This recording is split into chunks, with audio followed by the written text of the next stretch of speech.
Now, before we begin today's video, I am very aware that a number of people believe that the character shown in this episode is actually Marvel's the Enchantress. If that is the case, and it very well may be considering she is literally shown enchanting people, I will make a video on the comic book origins of Enchantress. However, in order to avoid a Mephisto-like situation, I am going to assume that the character that we see in the show is a female variant of Loki until I am told otherwise. Thanks, and enjoy the video. Loki revealed to many viewers this week the existence of multiple variants of himself within the MCU. Shown briefly, the TVA has tangled with many versions of the God of Mischief. However, by the end of the episode, the most superior version of Loki is finally revealed, and for lack of a better term, we're gonna call her Female Loki. Today's video is going to outline the comic book origins of Loki as a female. But before we begin, one awesome tool that we've been using to collect and hunt comics for a while now is Key Collector. Key Collector is an app that I use almost daily when doing research for videos as well as pricing things for myself that I want to buy. It is a massive database that helps you track down the key issues that you want, and the paid subscription fee alerts you to the latest key issues that are heating up in value. Trust me, there is no better way to look for gold out there. If you use our link also, you can get 2 weeks of the premium account status today, so follow the link in our description or go to keycollectorcomics.com/keyissues. Now back to Lady Loki. The first appearance of Loki as a female came in Thor Volume 3, Number 5, but to understand the events that led to the rebirth of Loki as a female, we need to go back in time to Thor Volume 2, issues 80 through 85, entitled Ragnorak. Ragnorak tells the story of Loki's semi-triumphant victory over Thor and the warriors of Asgard.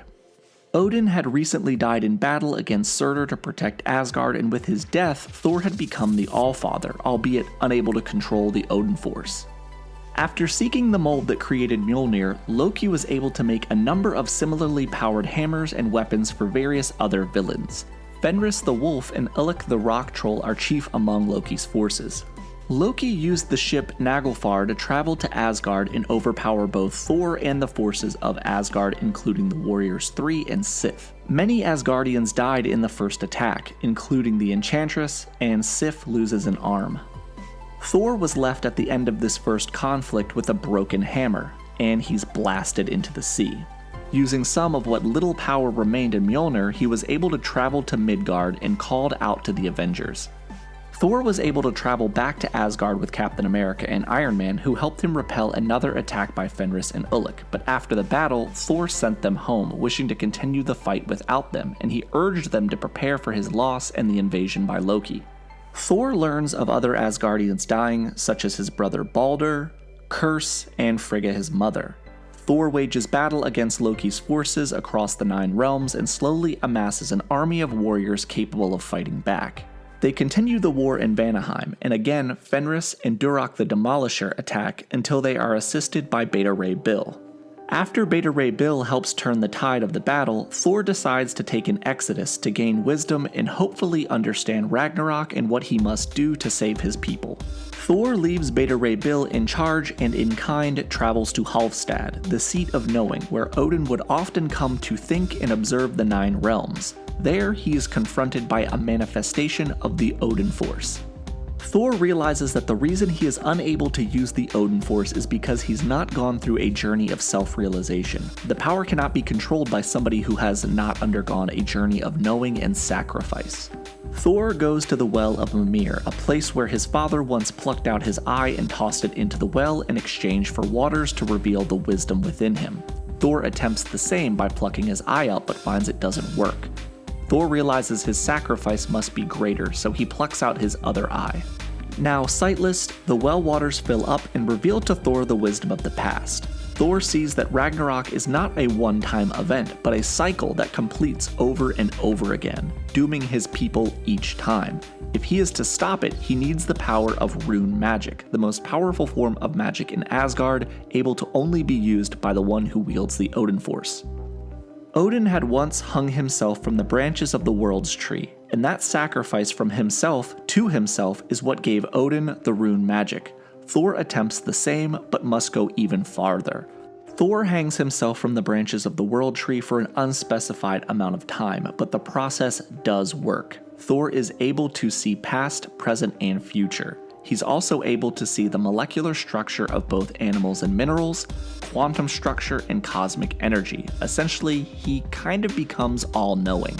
However, seeing all of this at once terrifies Thor as he learns the true purpose of what he must do. He rejects this, and he's sent to Hel and Hela, whom he's only able to escape by using runic magic to call on Odin's spirit. Odin transports him to a shadowy chamber, and he awakens in the presence of those who sit above in shadow. Old guards of Asgard, celestial beings who feed off of the energies created by the cyclical nature of Ragnarok. Thor argues with the incredibly powerful beings, but ultimately accepts the Odin force and leaves their realm back to Halfstad. Now insanely overpowered, Thor smashes through Loki's forces and faces Loki once more. However, this time he's able to easily defeat Loki and separate his head from his body. Thor reveals that all that is left for him to do is to complete Ragnarok himself by his own hand. Thor allows Surtur to invade and destroy Asgard and those that live there. Ragnarok completes, and Thor travels to the World Tree and the Fates, who control the loom that weaves all of history, past, present, and future. Thor destroys the loom, and with it the possibility for the celestial beings known as those who sit above in shadow to feed, ending the cycle once and for all. Destroying the loom also destroys the World Tree and the lives of everyone in the 9 realms who's not on Midgard, or Earth. The only thing that remains of Asgard is Thor's consciousness as part of the Odin Force. Now, I know we haven't discussed Loki a lot here, but we are building to that, and it's very important to understand everything that came before it so that you can understand how Loki's reborn. When the next series begins, Thor is adrift in nothingness. He converses with a being resembling his former alter ego, Dr. Donald Blake, within this nothingness, and he's informed that if he does not return to the living, then Midgard is in grave danger. Thor is able to self-resurrect using his newfound power. Now returned to the living, he chooses to once again go by the name Dr. Donald Blake. Thor travels to Oklahoma and using his newfound powers is able to recreate a portion of Asgard on Earth. Thor then begins the process of searching for Asgardians who may have survived Ragnarok, but who may be trapped in the hearts and consciousnesses of human hosts. During a brief encounter in New Orleans with Iron Man, Thor is able to summon and draw out Heimdall, who is living in the body of a homeless man named Ezra. Thor next travels to Africa as Dr. Donald Blake to assist in a medical crisis and meets 3 soldiers of fortune, Ralph Mueller, Leo Kincaid, and Trevor Nooley. After a brief battle with a local militia, Thor identifies and is able to free the Warriors 3 living within the soldiers he's met. Back in Asgard, Heimdall informs Thor that he's able to normally sense Asgardians' presences, but they are vanishing now, and in their place is a growing darkness located in a desert between Nevada and New Mexico. Thor travels to the site and finds an old bunker with dozens of people trapped below, including a woman in a wedding dress claiming to know Thor. However, before Thor can free these people, he comes face to face with the Destroyer. Thor is able to determine that the Destroyer's goal is to make sure that no new Asgardians are reborn. Thor attempts to use Mjolnir to free multiple Asgardians, trying to bring in reinforcements, but it's revealed that Baldur the Brave was actually occupying the Destroyer armor. Having stopped the Destroyer by freeing Baldur, Thor returns to the bunker expecting to find a bunch of new Asgardians, but they've all fled. The only one that remained was the woman who claimed to know Thor, whom Thor himself believed was Sif, his lover. It is revealed, however, that the woman is actually Loki, who did not come back in a form similar to the one that he had died in due to not being an Asgardian at all. Loki explains that her purpose before was to bring about Ragnarok, but now that the cycle has ended at Thor's hand, they have the opportunity for a fresh start. Loki asks for a chance to prove her trustworthiness. She claims that her rebirth has removed any plans and schemes she's had, and she only wishes to live and be happy, and Thor agrees and allows her to live. Now, for a period of time, Loki does appear to be trustworthy in the comics, but she never stops her scheming. She is constantly in a state of working with other villains like Doctor Doom and Norman Osborn. Loki does continue to conspire, and it is later revealed that the reason that Loki is inhabiting a female body is because the original intended host for this body was Sif. However, the host body was sick and dying, and when Sif called out to the host, it was unable to hear her calls. When Thor attempted to mass create Asgardians, Sif's host body was made, but Loki's soul was placed inside of it rather than Sif. Loki is eventually able to free himself of the body he's inhabiting, and he returns to his male form.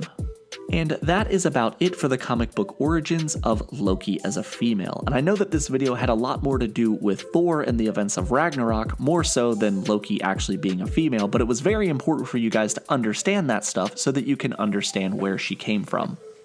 Thank you guys for watching this video. This has been Nick from Key Issues. Remember to like and subscribe, and feel free to check out our link for Key Collector comics down in the description below.